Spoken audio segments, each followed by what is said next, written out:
Yeah, I hadn't really looked at the at the chart lately, but when it's going down, it's like, all right, let's not look at the chart for a Yeah. while. I saw precious metals had gone up a bit, but then I think everybody's like, it's all around this, the uncertainties in the that we see in the Middle East, right? Seems to be the biggest catalyst these days. Yeah, so speaking of that, we have Iran. Latest news, Iran is reportedly planning to impose a transit toll of $1 per barrel of oil on tankers passing through the Strait of Hormuz. And they specifically mentioned Bitcoin as a payment option. So these tankers, these fully loaded super tankers, as they're called, could carry about 2 million barrels of oil. So that could be roughly $2 million payable in Bitcoin if this goes through. So here we go. We have another real world example, a real use case for Bitcoin where countries can just get away from human imposed rules such as sanctions. Hmm. Yeah, it's a bit unconfirmed. I know so far from after hearing about this, there's a few things that come to mind.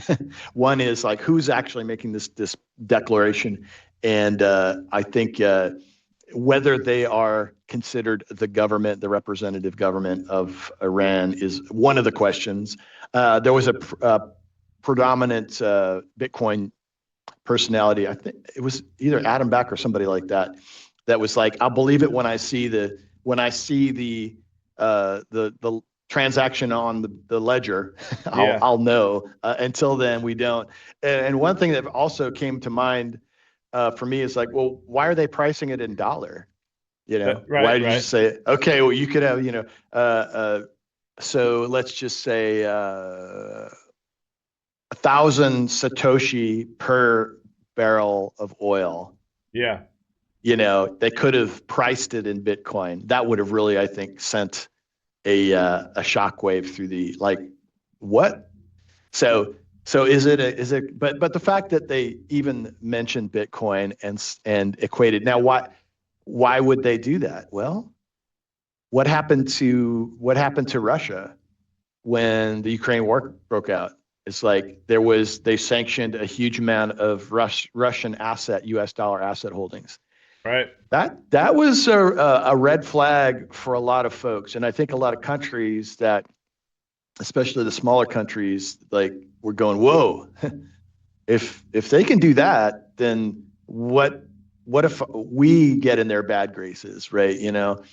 And so that was kind of what was the start of the BRICS and stuff, right? I mean, that was I don't know if maybe that was kind of forming already, but it was that event 5 years ago that really, I think, started a lot of other things rolling in at least in some of these smaller countries' minds. It's like, if they can just seize it now, they can. The reason they can't seize it is because all dollars go through the SWIFT system, which is their interchange system, right?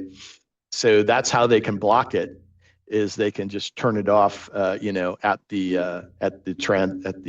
intertransaction level, and but I think it set a lot of countries kind of back in terms of, whoa, we better start looking at other things. What other things are? I mean, could be gold, could be land, could be other commodities.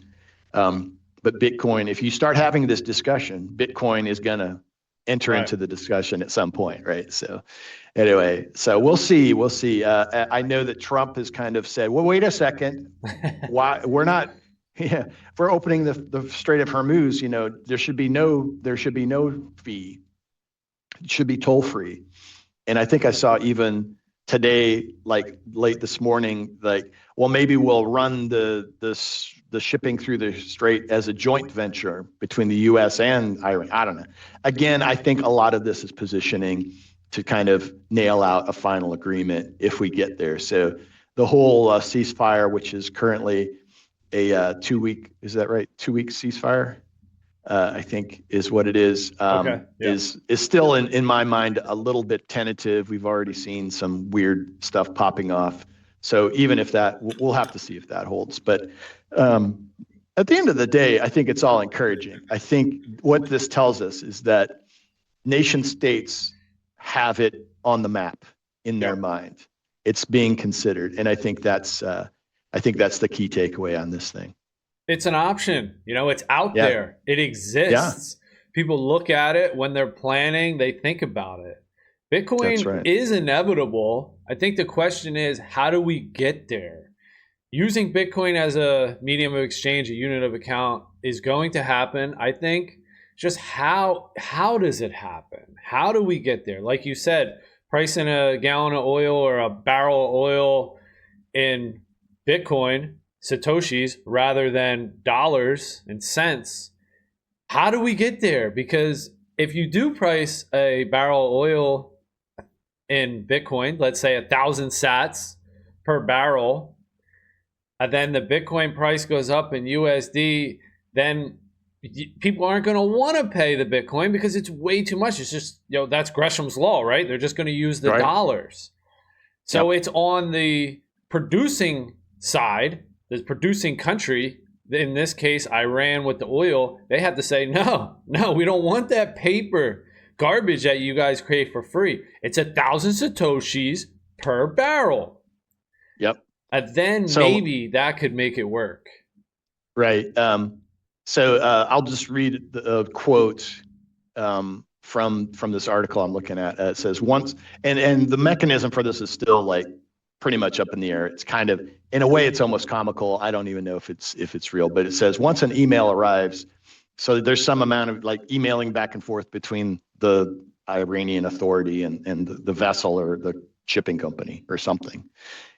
But it says once an email arrives and Iran completes its assessment. Now, what does that mean? It's like, trust me, bro, I've only got 2 million barrels kind of oil. Who knows? Anyway, vessels are given a few seconds to pay in Bitcoin, ensuring they can't be traced or confiscated due to sanctions, unquote. So just the way they said that makes me think that they're completely understanding that we want to transact in something that you other governments can't confiscate. Right. And whether they can track it, well, it's public ledger. So yeah, they can track it.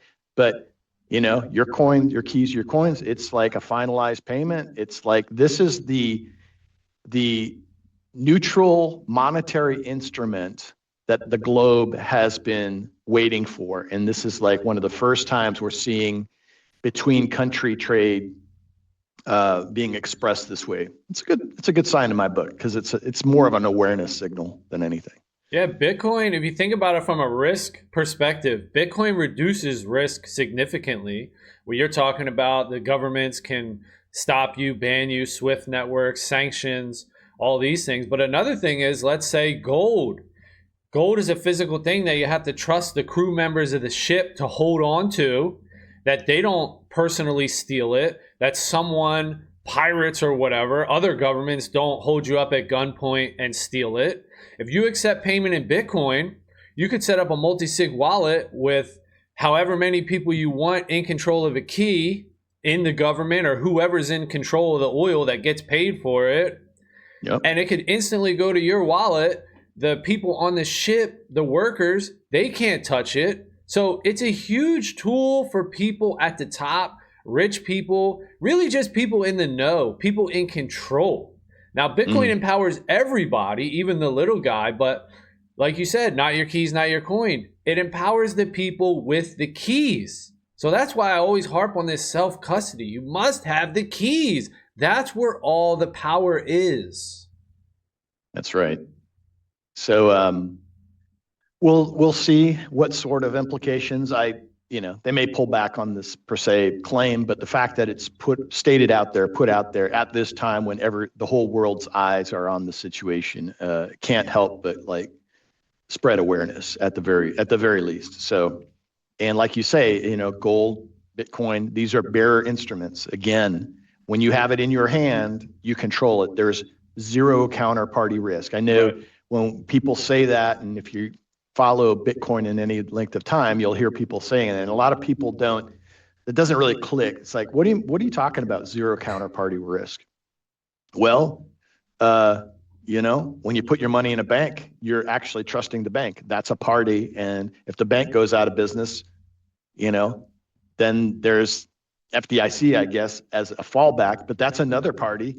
So you're trusting these other parties to fulfill the obligations. And when you hold it in your hand, whether it's your keys or that block of gold, then you are bearing the instrument. You have reduced your counterparty risk to zero other people. So anyway, there's still risks. Like there's risk of, theft. There's risk of, you being kidnapped and extorted. So the risk doesn't go completely to zero, but the risk that involves other people controlling the asset goes to zero. And people get lulled to sleep by this third-party risk, counterparty risk, because it's effective. These counterparties, they're not stealing your stuff. It's working for a long time. So we're like, we don't see the risk. We don't understand the risk by and large, general population, because it works. So we take the risk and we just enjoy it. And it only takes one time though, for it to break, and then you're screwed.